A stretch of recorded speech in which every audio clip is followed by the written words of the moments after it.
Hello, and welcome to tonight's PETA Town Hall meeting. Tonight, PETA President Ingrid Newkirk and Hannah Schein, Associate Director of Undercover Operations, will be joining us, as will Dan Paden, Associate Director of Cruelty Investigations.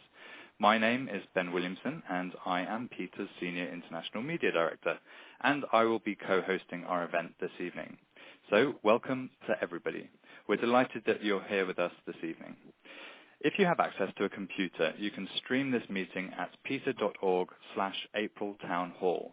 Once logged in, please just type in your question and listen to the discussion without using your telephone. At any time during tonight's meeting, please press 0 to ask a question. You will speak with a PETA staff member who will record your question and then put you back into the town hall so that you can listen in until we're able to get to your question live. Remember that you can also press 7 at any time to make a much-needed donation to support the work that we'll be discussing tonight. Or indeed, you can renew your membership that way. If you're joining us online, you can go to peta.org/townhalldonate to make a gift as well. We expect a really high volume of questions tonight, so we may not be able to get to everyone during the call, but as always, we will follow up with you even if we can't get to it live on the phone call. So, for those of you just joining us tonight, welcome. I am PETA's Senior International Media Director, Ben Williamson. Ingrid, Dan, and Hannah are going to be on the line shortly. We have so much news to share today. It's really brilliant. On any given day, we could be doing things from filing criminal charges in cases involving bears or chickens, or launching our iOrca empathy tour. And you're a part of PETA because you know that we take on so many issues that others won't touch.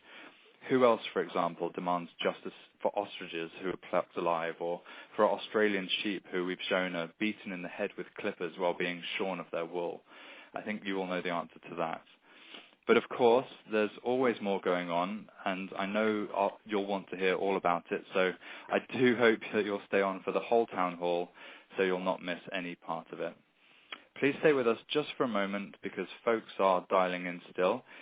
Besides all of our recent efforts on behalf of animals killed for their skins, we're going to have updates on our latest pet store industry expose. Ingrid, Dan, and Hannah will be able to answer your questions live on this call at the end of their discussion. So, I think we're ready to start. Here now is Ingrid Newkirk. Thank you, Ben, and hello, everybody. Welcome back to all our old friends who've been on the town halls before. And thank you very much for those of you who are joining us for the very first time. We do have, as Ben said, loads to share.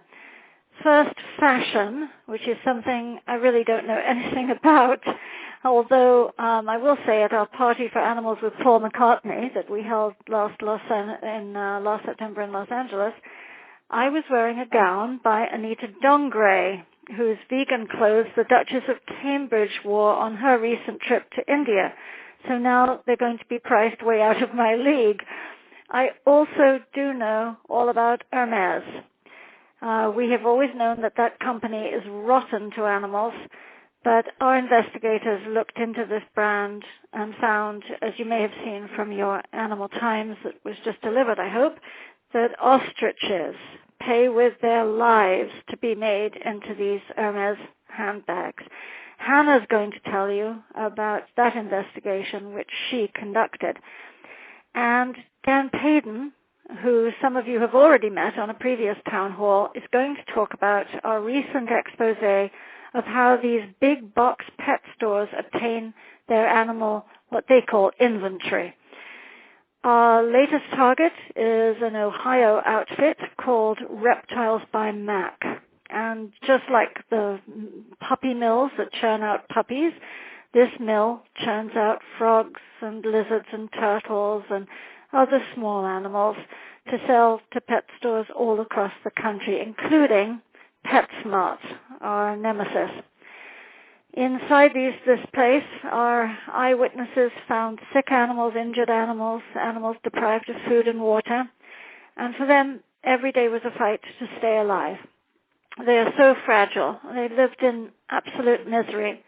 And the sick and injured animals who managed to somehow survive but were still sick and injured were usually cruelly killed by being gassed or frozen to death. So I'll share with you the details, too, sparing you the worst, I promise, of our latest investigation into Chinese rabbit farms. And I'll tell you how these sensitive animals end up as fur trim and coats, which is something important to know if you're going to talk to other people who might buy Angora or might buy fur. Thinking about the misery animals go through is always difficult, of course. But knowing what's going on and then taking action to stop it is what kind people like us, like everyone on the line, must do. It's why you're here today and why you support our work, for which I thank you very much. And now, here is one person at ground zero for many of our investigations. New callers, by the way, if you've just joined in, welcome, welcome. You haven't missed very much so far, so stay with us. But this person at ground zero for many of our investigations is Hannah Schein. Hannah is petite, she's calm, yet she herself takes the lead in undercover investigations. She's the woman who hires and trains our field observers, she equips them, she deploys them, and she's the evidence custodian for their work. She and her husband Philip, who is a PETA director, visited a Michigan chinchilla farm as potential fur farmers years ago, and that was their first major investigation. They videotaped the farmer electrocuting the animals and breaking their necks. And that farmer had the gall to turn around and sue PETA for intrusion and the infliction of emotional distress, as if he ever felt it. But we won that case. The judge sided with PETA. He compared the investigation to those conducted by shows like Primetime and Dateline. And, of course, we also stopped him from breaking the animals' necks and from gassing them. So let's move on, and here is Hannah. Hi, everyone. Thanks for calling in and for joining us online. When we think of the leather industry, most of us think of cows, but all kinds of animals are killed so their skins can be turned into couches, coats, and wallets. You may have seen this case break in the New York Times, but last year my husband Philip and I traveled to South Africa after learning that it's home to the largest ostrich slaughter industry in the world. Yes, ostriches. In fact, many of you have just recently received your copy of PETA's latest issue of Animal Times featuring a young ostrich on the cover. These slaughterhouses supply ostrich skins to Hermes, Prada, Louis Vuitton, and other top European fashion houses. People don't usually realize that those Prada and Birkin bags that have that goosebump texture are that way because the ostrich's feathers are ripped out, leaving bumps in the skin, something that's often done while the birds are fully conscious. And it's not just the bird's skin that is sold. The feathers are used in costumes for the Moulin Rouge and in Las Vegas shows, for festivals like Brazil's Rio Carnival, and in feather dusters and accessories. Ostrich meat is sold throughout South Africa and also exported primarily to Europe, where you can find it in English supermarkets. It's also appearing on menus here. The ostrich factory farms and slaughterhouses that we went to make money off of every bit and piece of these beautiful birds. And I will say, if you'll allow me, Hannah, even though these factories and these slaughterhouses operate in the utmost secrecy, Hannah and Philip were very clever, and it took a lot of doing, but they were able to obtain footage that has never been seen before. Never before seen footage of how these birds are processed, if you will. That's a ghastly term, but that's what they say, processed. Yeah, and we saw the ostriches awaiting their fate in barren dirt feedlots to start with. Then they're eventually jammed into these open-topped trucks for a frightening journey to slaughter.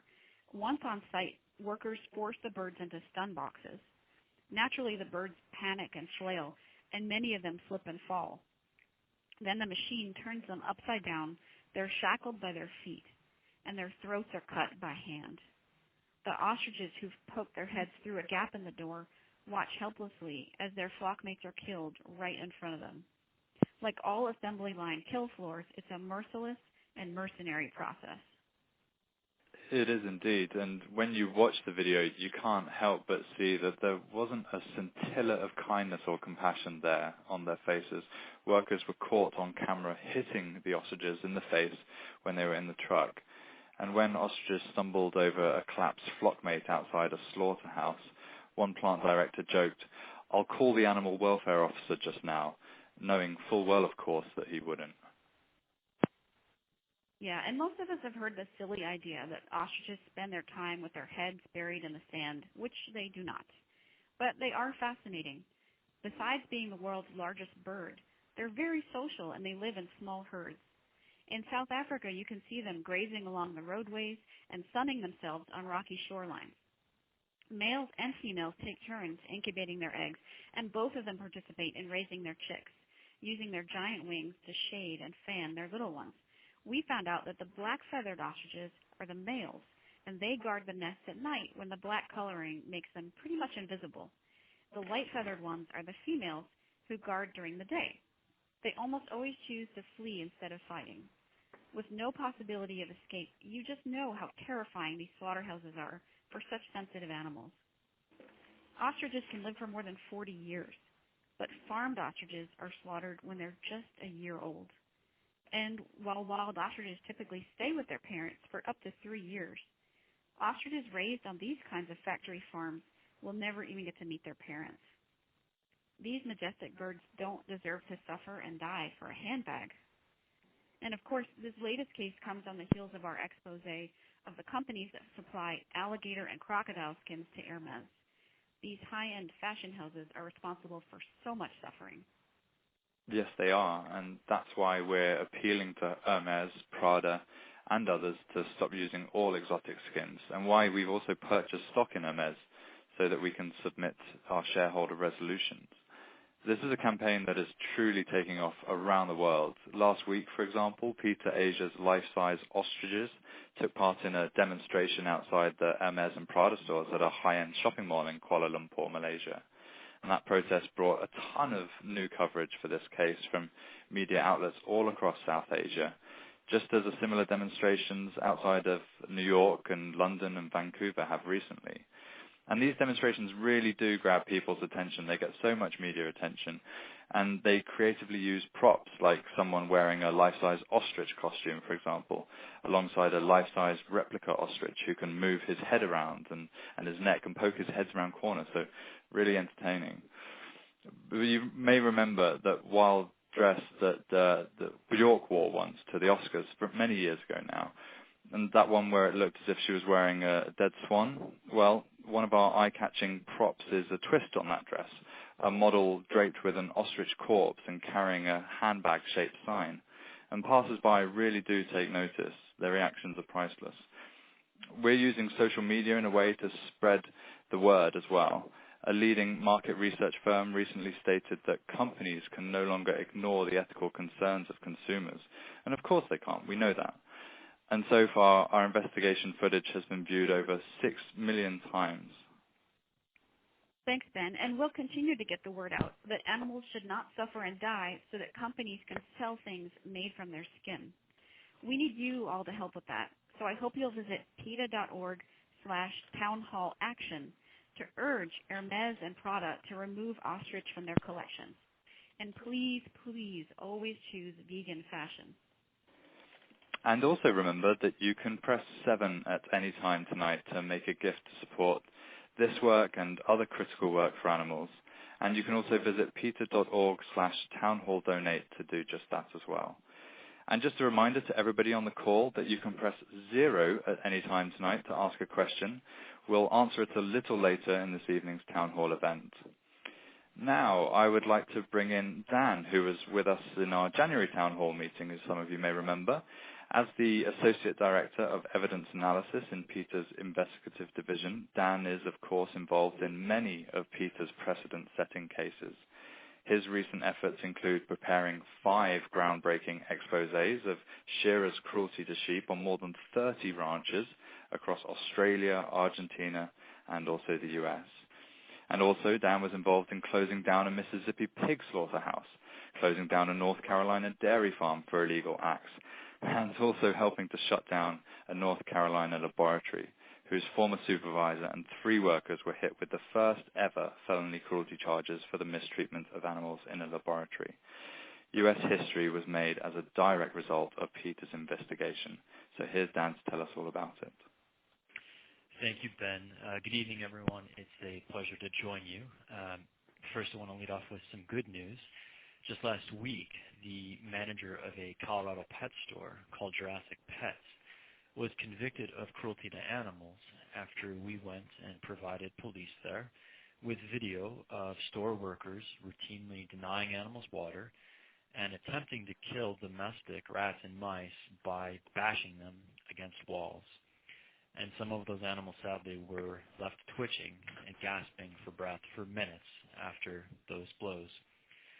That store manager, Mr. Brian Kubik, told one PETA eyewitness that a weak and thin rat with severe injuries, she was missing her entire muzzle essentially, that she should be thrown to cats. And he added, quote, "It's not like I care. He will be in court in 6 weeks to care about his sentencing." Our documentation prompted the Thornton, Colorado Police Department to seize more than 100 animals of all sorts and stripes from that pet store in 2014. And Kubik's parents, who actually own that store, still face a total of 59 cruelty to animals charges, with each and every one of them punishable by prison time and hefty fines. Before I get to discuss another disgusting pet shop supply mill that we just exposed, a place called Reptiles by Mac in Ohio, I did want to give you an update on a Pennsylvania outfit called Holmes Farm, which we had investigated earlier this year. Some of you probably recall that this place supplies hamsters, rabbits, gerbils, chinchillas, ferrets, and other small animals to PetSmart, Petco, Pet Supplies Plus, and countless other stores. We found thousands of animals at Holmes Farm confined to plastic bins, bins like those ones that people store wrapping paper in, for example. Those bins were stacked one on top of each other, row after row of them. But based on our evidence, Holmes Farm is under federal investigation. So in our new case, PETA eyewitnesses spent over 15 weeks documenting systemic abuses and deprivation at Reptiles by Mac. For many of those animals, the stress, the suffering, it started even before they ever even got to that facility. Animals were shipped to Ohio from all over the world. They were crammed into plastic 2-liter bottles, 1-gallon milk jugs, mesh bags, even wooden crates separated into cramped compartments that looked like egg cartons. And it won't surprise you that many of those animals didn't survive that harrowing journey. Those who did might be sliced in half when workers carelessly opened those containers with box cutters. What comes next isn't any better, but stay with me, please. This is all so important to know. Once inside the factory, frogs, lizards, turtles, and other animals were crammed tightly into filthy plastic bins and stacked into shelving units like boxes of old files. They were deprived of water for days. Sick and injured animals never saw a veterinarian, and emaciated, severely dehydrated animals were desperate for water. And Dan, I remember being upset when I read the report from one of the eyewitnesses who documented that bearded dragon lizards drank continuously for up to 4 minutes when water was offered to them. 4 minutes. Yes, and this is not a few animals, mind you, Hannah. This is tens of thousands of fragile reptiles who have extremely specialized needs, including spectrum lighting and, of course, precise humidity, dietary, and veterinary requirements. Many reptiles, of course, are shy and reclusive, and they need to hide most of the time. But these animals were just crammed and piled together, and they couldn't hide at all. Reptiles shun contact with humans, and rough handling is very stressful for them. It leaves them prone to illness and injury. And since reptiles don't whine or yelp, injuries can go unnoticed and untreated. But even if reptiles could have cried out, it wouldn't really have mattered anyway at Reptiles by Mac, The business didn't even bother to provide the bare necessities like heat and UV lamps or fresh food, much less veterinary care. And managers there were just shameless in their callous indifference to animals. After one of our eyewitnesses repeatedly reported problems, a supervisor admitted that tortoises there were intentionally deprived of water. This is Ben, Dan, jumping in, because what struck out to me was when another manager instructed an eyewitness to clean the light fixtures because they'd been warned that a PetSmart representative was coming in. And this was an announced visit, so, while animals were suffering and dying all around them, all they could worry about was dusting. And during that supposed audit, the sick and dying animals were just everywhere. One lizard had a rotting leg hanging by only a piece of skin. Others were missing limbs altogether and had raw, bloody stumps. And many were struggling to breathe or were taking their dying breaths. PetSmart's entire audit of conditions for these thousands of animals lasted all of 40 minutes. And the PetSmart auditor gave Reptiles by Mac, you can guess it, a passing grade. That's right, and things did not get any better when it was time for those animals to be shipped out to PetSmart and all their other customers. It's hard to believe, but these animals were shipped in plastic containers that resembled restaurant to-go boxes, if you will. So just imagine, these sensitive animals were treated with as little thought as leftover French fries. One of PETA's eyewitnesses saw hundreds of animals packed into these boxes and then just left there for more than 24 hours without a drop of water or a scrap of food before they were finally shipped out. There was just no concern for weather conditions. These animals who come from such a variety of climates were shipped out, regardless whether it was freezing cold or boiling hot. But as most of you know, this is all business as usual in the pet trade. This is our 6th investigation of suppliers to the big box pet stores. And even though this latest expose is distressing, just like all of them, the good news is that we are steadily just demolishing this warm and fuzzy image that these companies project. Every single time we expose this suffering, more and more people get that every single dollar they spend at Petco or PetSmart, even if it's for food, even if it's for just a toy, that dollar contributes to animal misery. We know, of course, you won't do that, and we also know that you'll help us spread the word. So thank you. And rest assured, we've submitted all of our evidence and met with local law enforcement, and we're now pushing for criminal charges. And we continue to call on PetSmart to stop selling animals, live animals, and do the right thing. And all of this work depends on the steady financial support provided by our most caring PETA members. So I do hope that you'll press 7 on your phone right now or go online to PETA.org/townhalldonate to bolster PETA's work for animals. And if you can, please consider the option to repeat your gift monthly to help ensure that our work can continue for as long as it's needed. All of you on the call know well that the single best thing we can do to help animals in the pet trade is to adopt animals from shelters and never buy them from anyone, anywhere, and of course pass that information on to everyone we know. But the next step is critical, and it's to please to buy supplies like dog food and cat litter only from those retailers that do not sell any animals of any kind. I know this is a lot to process, everyone, but you will want to hear what Ingrid has to share next about what's happening over in China. It was not that long ago where animal suffering in China went unchallenged, and we mean to stop that. Yes, thank you, Dan. First, I just want to say thank you to everyone who has called with a donation. Deeply grateful. We have Rita from Philadelphia, $300, bless your heart. Angela from Rhode Island, $250. That is just phenomenally lovely. And I know who you are, Claudine in Washington, activist. Claudine has given us a beautiful donation of $200. All this goes to our investigations. It is our lifeblood, and I just want to thank you from the bottom of my heart. Back to China, not so rosy there, because I think everyone who knows about animals knows that China is basically hell on earth for animals. I've been there, I've seen it myself, particularly with dogs when we shut down the drowning tanks years ago. Every single skins farm that PETA Asia has visited in China, which is the world's top fur exporter and the top exporter of almost everything, has been cruel.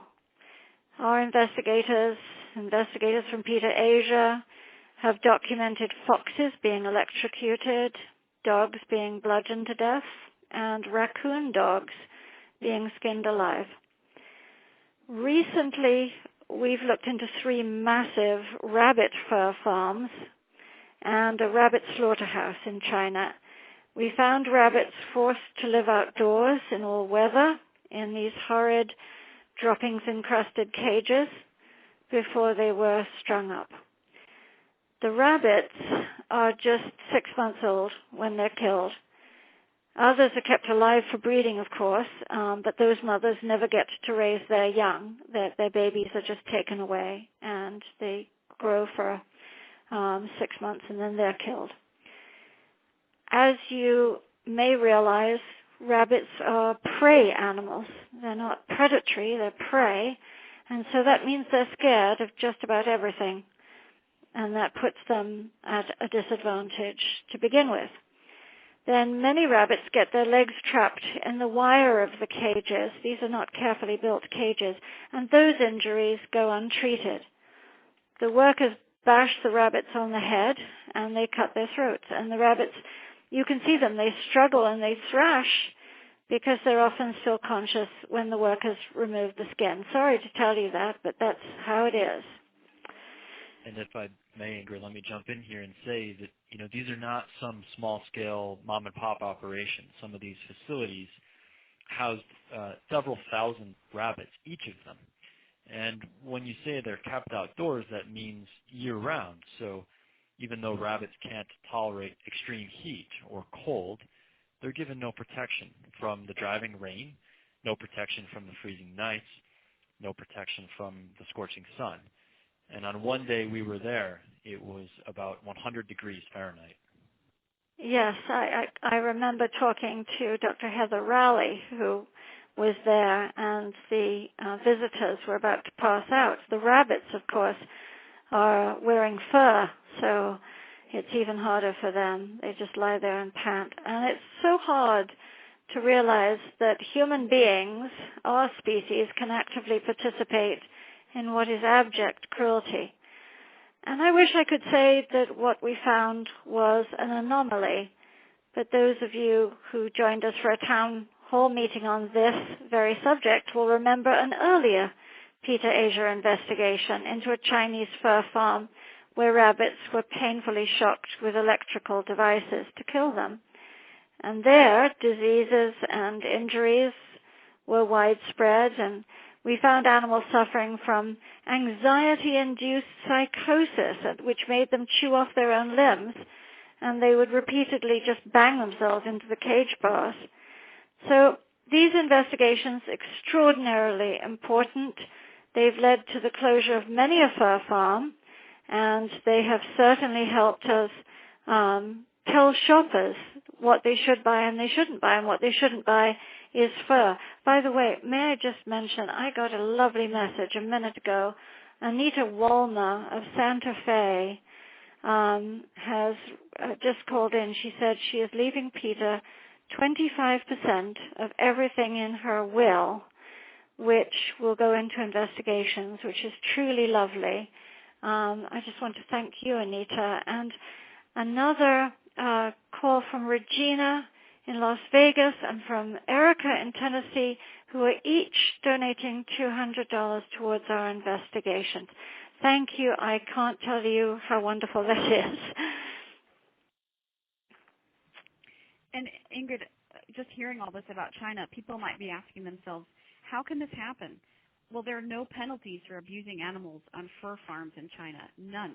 It's a free-for-all. What makes this case all the more urgent is knowing that China supplies more than half of the finished fur garments imported into the United States.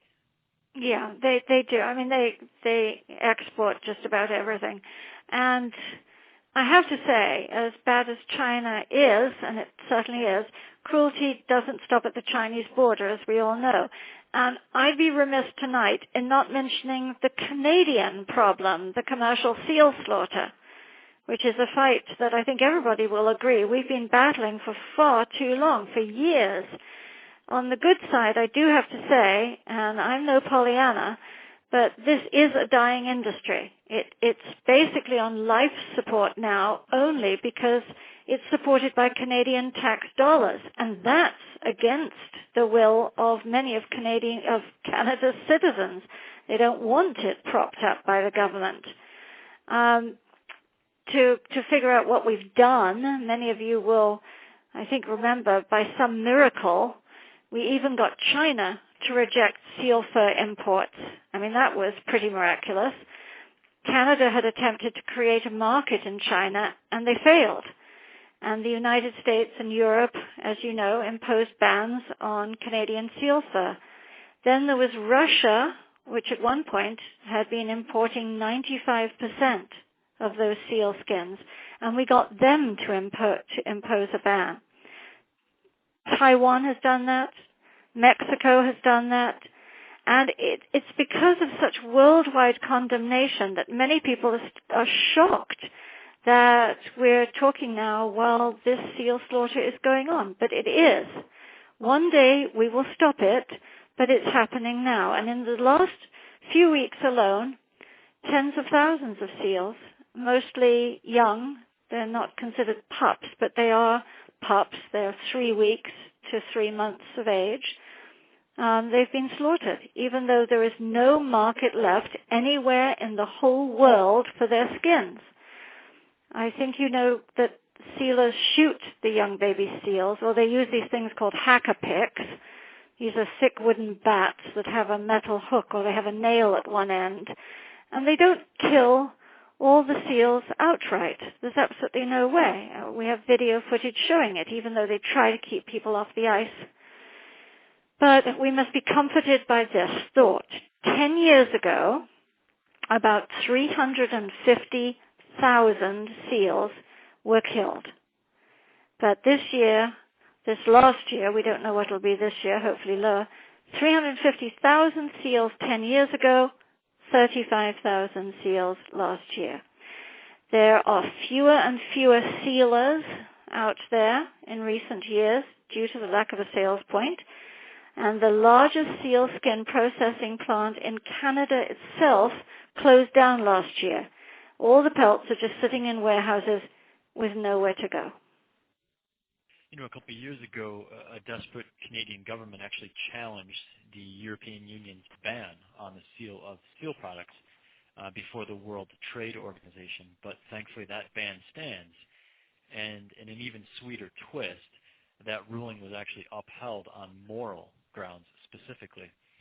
And with the new Prime Minister shaking things up in Canada now, we believe that this cruel industry is one step closer to its overdue and permanent collapse. And of course, we are not letting up in our calls to action. No, we will not let up. We never do. We're definitely tenacious. So, yeah, this fight, though, I think highlights another good point, is that we are known not to let go once we declare. One Abercrombie and Fitch ad executive wrote this about us. He said, PETA is the Terminator. Once they get hold of you, they don't let go. So, yeah, that's us. Victory might take a week, it might take a decade, it might take more. The Berasini orangutan case took 14 years, and we won it in the end. So we keep at it with all we've got. And by we, I do include all of you in our PETA family who are listening now, each and every one of you. I certainly want to thank 4 more people, and there are others who are dialing that number 7, leaving us some funds for this vital work. Dolores, thank you. Lakewood, Ohio, $100, we need it. Lani from Templeton, California, bless your heart, $400. Julie, $100. You're somewhere in Pennsylvania, wherever you are. Thank you, thank you. Kathy in Delaware, $200. Gina in Colorado, $250. All this adds up. It's all so, so important. Joan from New York, $200. Thank you all very, very much. I am in your debt. I think that 36 years ago, I was just thinking about this the other day, we didn't own any computers. And I remember I heard a screech one day. I was walking down the hall. And at first I thought it was an animal in trouble because that's what you always think. And then I discovered it was a dial-up connection. So today our online presence reaches tens of millions of people every week, millions upon millions upon millions of people. So please know that your support helps us reach enormous numbers of people, opens their eyes, gets them to see what's happening, and gets them to make changes in their lives. It certainly does. And just to highlight that, one of our staff just wrote a letter about the cruelty of animal hoarders and how not to let animals fall into their clutches. And that letter almost immediately started trending on Yahoo's front page. And that's just one of the many ways that we're getting the animals message out. So just a little reminder, if you'd like to make a donation to strengthen PETA's vital work for animals, please press 7 or visit PETA.org/townhalldonate to make a special gift online. And I promise you will get a good bang for the buck because we're constantly brainstorming how to help animals. We come up with all sorts of ideas of ways we can get them out of a mess. We also, of course, as you know, we give people a look inside the industries that we investigate, and we then hope that they'll decide not to support them. And we make a point of having something for all tastes. We bring animal rights to the most conservative person, to radical people. We use rough and refined tastes, both. You name it, we do it. And it's obviously successful because in the last 3+ decades, since I founded PETA, we have grown into the largest animal rights group in the whole world. So the support and involvement of people like you has made us a force to be reckoned with.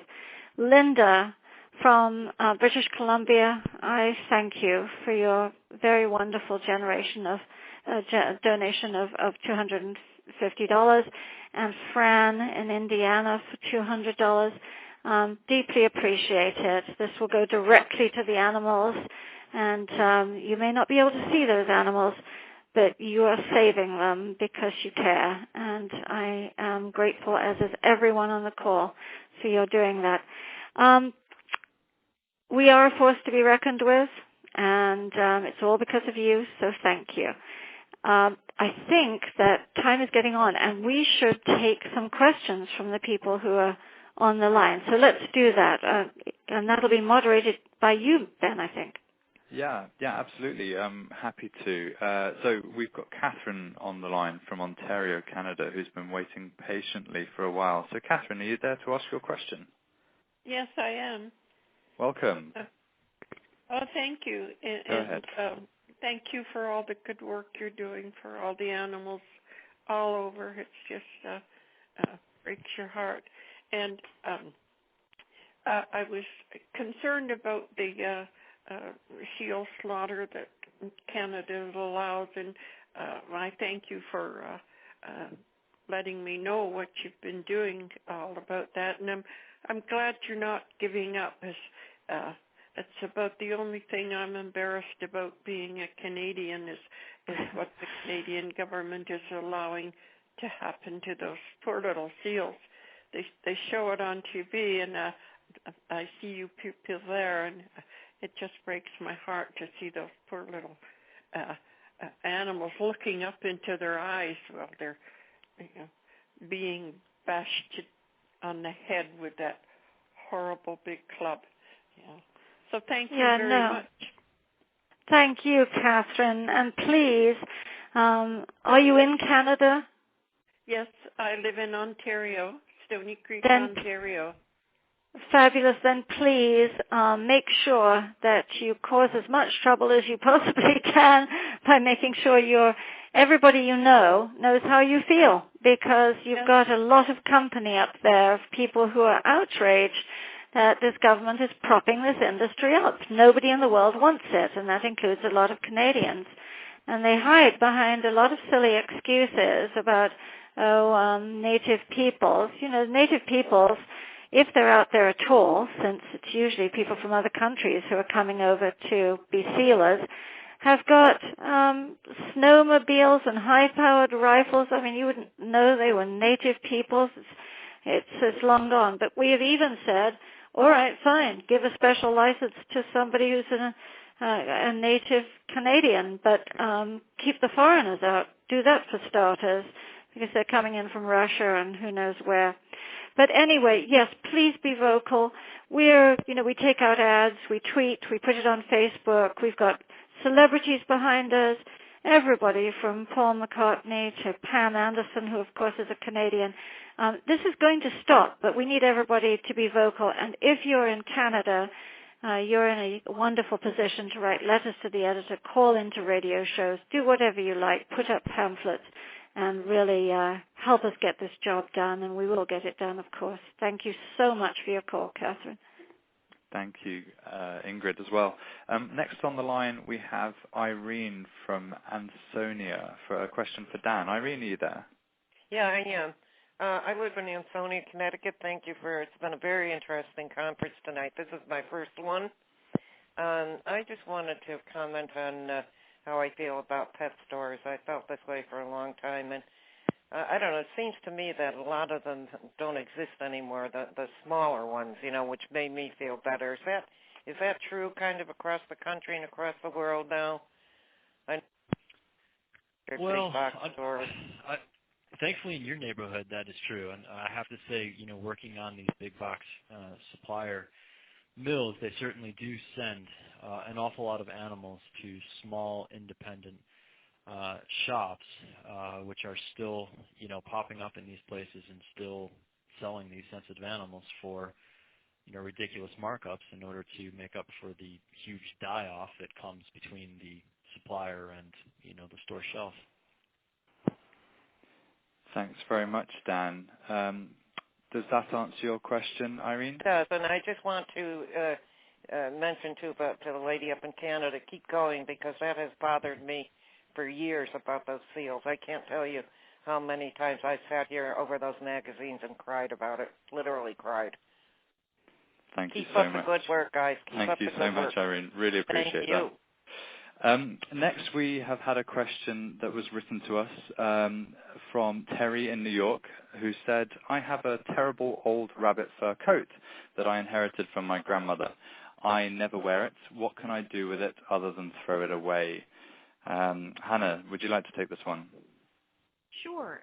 PETA accepts furs, and you can get a tax deduction for that. And you can go to PETA.org and search Donate Your Fur to find instructions for sending those in to us.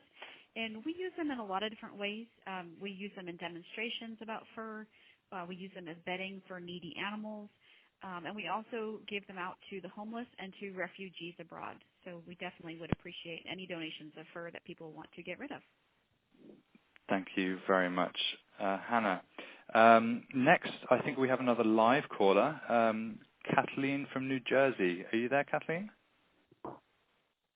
Hello. Hi. Go ahead, Kathleen. What's your question? My question is regarding your animal cruelty investigations. What does it take to get an actual investigator to a situation, whether it's a rescue, an animal shelter, whatever the case may be, to do an investigation? What does it take to do that? Because we had a situation that several of us complained about a Louisiana rescue, and I won't mention any names, but we did speak with somebody from PETA, and they've never sent an investigator there. So I'm just wondering, I for one can tell you that I emailed pictures and videos and there's horrific things. I mean, things are happening now that are on a more positive note, but at the time, which we just learned about all this in January, so it was kind of one of those things where you wanted it to hurry up and stop, like, let's do it now. But I understand now that investigations take time and, all of that, but most of the animals have been moved out, so now we're just working on trying to get this officially shut down. But that's my question. When do you guys step in and actually say, hey, we better get there and look into this? Yeah, it's an excellent question. This is Ingrid, we get hundreds, I wish it were just two, we get hundreds of complaints that come in every week. So it's physically and in every other way impossible to do them all. So what we try to do is look at every one to see, A, is it genuine? B, is it going to have a massive impact? C, is there a local law enforcement agency we can pressure to take action? Because often they just don't, and they need a big nudge or prod, or they're stubborn, or they're ignorant of the law. So we guide a lot of local law enforcement agencies through these things. Is this a hoarder, Kathleen? Well, it's funny that you say that because, there's like a fine line between rescuing, 20 to 30 animals and having 200 on your property that are not getting the proper medical care, that are dying, that are starving to death, that, on and on and on. So I'd say that, from your standpoint, you'd probably say this is not a rescue, this is a hoarder. But from their standpoint, they're not going to say that. They're going to say that they were rescuing dogs that, otherwise would have been running the streets. But, hey, I was down there. I visited there last October to search for a dog that was missing. And there are dogs running all over the place. That's just what it's like there. Right. Kathleen, Kathleen, I think we can probably talk further about this.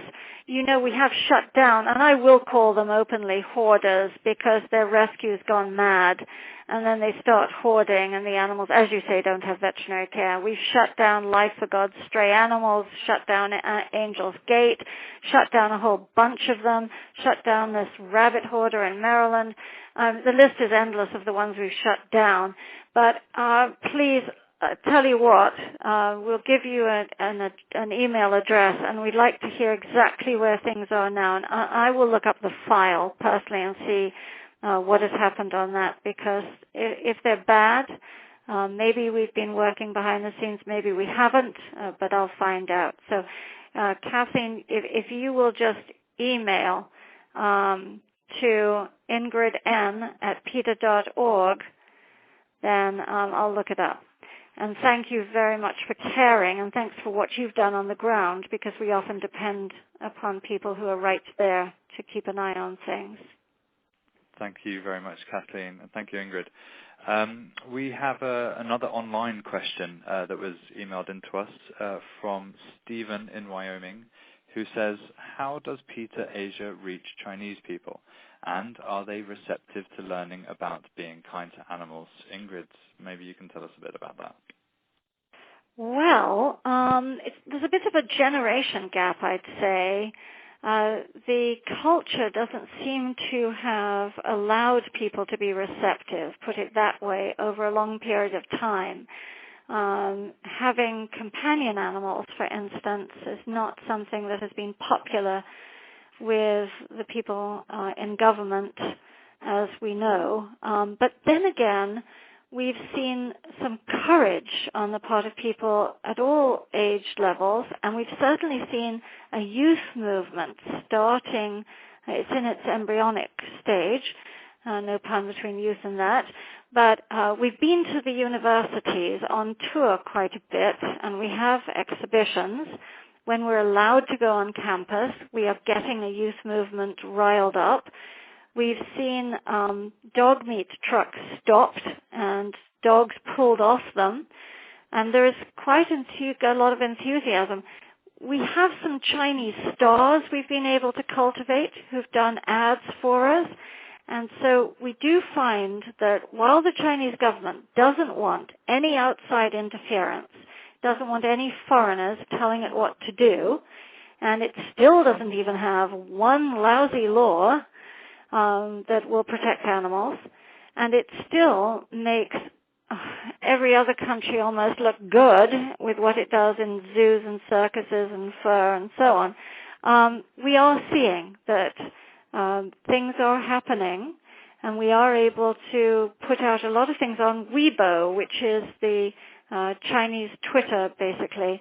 We have an enormous growth rate on Weibo, so we know that we're reaching a lot of people. So I don't know if that answers your question exactly, but we're working hard in China, and we are really seeing that things are changing. Meanwhile, I just want to thank everybody who called in. We are seeing some lovely donations from you. If you can press 7 and join that group, it will be marvelous. David from Illinois, $200 from you. Thank you so much. Marianne from, I can't tell where it is in Illinois, $400. Thank you so much. This is all for animals. It will benefit them all greatly, and we are just so delighted. Thank you, Ingrid. We had another online question come in to us from Poppy in California. I believe this is to Dan because it's about the pet store expose. Do animal hoarding regulations apply to these breeders? If I had thousands of reptiles in my garage, surely my local animal control officer would come knocking. Dan, what could you say to Poppy? That's a great question. Thanks for that, and thanks for being with us. Yeah, certainly there has been made an awful lot of progress in recent years in laws recognizing animal hoarding as the crime that it is, and also recognizing the mental health issues that are often at play behind those cases. But no, the hoarding laws that do exist on the books do not apply to these dealers, to these mills. In fact, these dealers and mills actually often fall between the cracks, essentially caused by poorly written laws, and also caused by law enforcement and regulatory agencies that all seem to essentially assume that someone else is policing these places. And what that, of course, causes is no one is policing them until PETA goes in and gets the evidence and goes to the police or to USDA, and then things take a turn for the better. So it's only the cruelty to animals statute that typically applies to these places, and even then, sadly, it's an uphill battle sometimes. As you may know, animals are defined by every state in a different way, and sometimes sadly to exclude whole classes and families and species of animals. So it's not an easy sell sometimes, and it's an uphill battle, and it's a lot of work, but it's our duty and our honor to do it, and we enjoy it, and we can only do it with support from people like you and everyone on the call. So thank you. Thanks very much, Dan. We had another question because Dan previously mentioned not to shop at PetSmart. So Samantha emailed in to say, where can we shop for animal supplies if not PetSmart? Is anywhere safe? Dan, what are your recommendations, or maybe Hannah? Sure. Yeah, I'm happy to. Well, grocery stores. I, for one, buy everything the animals in my life need at grocery stores, thankfully. But that's not true, Dan, because you buy your cats the biggest cat trees I have ever seen in my life, and they don't sell those at grocery stores. This is true. There are thankfully, some really good retailers still, actual stores, and of course, online places that don't sell any species, that don't sell any animals. Target, Walgreens, places like that. We are fortunate in Hampton Roads, where PETA has its Norfolk office, to have a good retailer that does not sell live animals and does sell these fabulous cat trees that if you can't have someone make and craft you a beautiful cat tree, you can certainly go and buy one for your friends there. So there are plenty of places to go, and your animals will not go wanting if you drop PetSmart off the list and Petco off the list. And what's important, and what I should add, and what maybe shines light on that decision, is PetSmart, for instance, only 3% of their net sales last year were from selling animals. So it's obviously one thing not to buy animals from them, but that would still take a very small amount of their profit away. They're going to feel it when people stop buying food and litter and toys and cat trees from them, and that's when they will know that it's because they sell animals of any kind, and that's when they'll make that decision to stop doing that.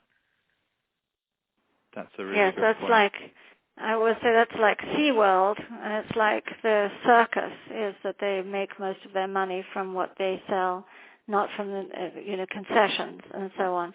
It's not from the animals. So the people come in to see the animals and then give them money for cat food and what have you. It's a wonderful point to remember. Thank you, Dan. Thank you, Ingrid. Next, we have a live caller on the line who's been waiting patiently, Jerry from California, with a question on transporting animals. Jerry, are you on the line? Hello? Hi, Jerry. What's your question? My name is Harriet, actually. Oh, excuse me, Harriet. The question was concerning the transport of animals from various countries by plane, and do you have any kind of publicity concerning that, any kind of court cases against any airlines? Oh, Harriet, thank you. And we're sorry we got you wrong, for I thought you were Jerry. There's actually a constant barrage of court cases, and we do look at them, where people's animals are lost. Under the federal regulations, we have been unable to get anything passed, and I go back many, many years on this, to the start of the first animal port to give relief to animals coming into Washington, D.C. The airlines mostly, one of them, and I'm trying to think if it was Delta, just agreed that it will not ship companion animals in the cargo hold anymore.